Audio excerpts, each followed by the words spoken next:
আল্লাহ কেন নারীকে মাটি থেকে সৃষ্টি করেননি? কেন নারীকে পুরুষের পাঁজরের হাড় থেকে তৈরি করা হয়েছে? নারীকে যেই পুরুষের পাঁজরের হাড় থেকে সৃষ্টি করা হয়েছে তার সাথেই কি তার বিয়ে হবে? আমরা কি সকলেই মাটি থেকে তৈরি, নাকি কেবল আদম আলাইহিসসালাম মাটি থেকে তৈরি? আজকের ভিডিওটি খুব তথ্যবহুল, তাই ভিডিওটি শেষ পর্যন্ত দেখুন। আশা করি অনেক অজানা বিষয় জানতে পারবেন। আল্লাহ পবিত্র কোরআনে ইরশাদ করেছেন, নিশ্চয়ই আমি মানুষকে কালো ও ঠনঠনে শুকনো মাটি দিয়ে তৈরি করেছি। একটি বর্ণনা মতে যখন আল্লাহ তাআলা হযরত আদম আলাইহিসসালামকে সৃষ্টি করার ইচ্ছে করলেন, তখন আল্লাহ আজরাইল আলাইহিসসালামকে হুকুম করলেন পৃথিবী থেকে মাটি নিয়ে আসতে। তখন আজরাইল আলাইহিসসালাম এক মুঠো মাটি নিয়ে আল্লাহর দরবারে চলে যান। তার হাতে যে মাটি উঠে এসেছিল তার 7টি রং ছিল, সাথে বিভিন্ন ধরনের মাটি ছিল। সেই এক মুষ্টি মাটিতে সব ধরনের মাটি ছিল।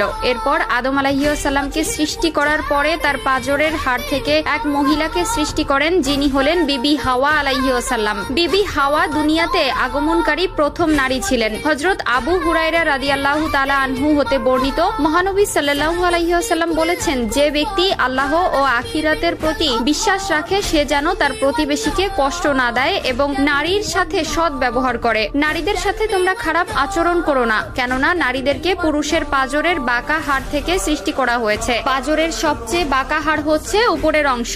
একে সোজা করার চেষ্টা করলে ভেঙে যাবে এবং যেমন আছে তেমন রেখে দিলে তা বাঁকাই থেকে যাবে। অতএব নারীদেরকে ভালো ওসিয়তের মাধ্যমে সংশোধন করো। নারীদের সাথে শিশুদের মতো ভদ্র আচরণ করা উচিত। আল্লাহ তাআলা পবিত্র কোরআনে ইরশাদ করেন, পুরুষরা নারীদের উপর কৃতিত্বশীল, অর্থাৎ পুরুষ নারীর অভিভাবক। পুরুষরা নারীর প্রতি দায়িত্বশীল হবে, এটা স্বয়ং আল্লাহ তাআলার বিধান। পুরুষরা হবে ঘরের কর্তা আর নারীরা হবে তার অধীনস্থ। মহান আল্লাহ তাআলা নারীদেরকে পুরুষের জন্য সৃষ্টি করেছেন, তাই পুরুষদের প্রতি নারীর আনুগত্য বাধ্যতামূলক। এই থেকে একটি বিষয় পরিষ্কার যে স্বামী স্ত্রীর অধিকার এক নয়, বরং নারীর চেয়ে পুরুষের অধিকার সবচেয়ে বেশি। এটা মোটেও নারীর প্রতি অবিচার বা অন্যায় নয়। এখন প্রশ্ন হলো, প্রত্যেক নারীকে পুরুষের পাঁজরের হাড্ডি থেকে তৈরি, নাকি কেবলমাত্র হাওয়া আলাইহিসসালামকে হযরত আদম আলাইহিসসালামের পাঁজরের হাড় থেকে তৈরি করা হয়েছে? অগ্রাধিকার মত হচ্ছে শুধুমাত্র প্রথম মানব আদম আলাইহিসসালামকে মাটি দিয়ে তৈরি করা হয়েছে। মাটির তৈরি খাবার খেয়ে মানব দেহ গঠিত হয়। এই প্রসঙ্গে সূরা তোহার একটি আয়াত থেকে সিদ্ধান্ত নিয়েছে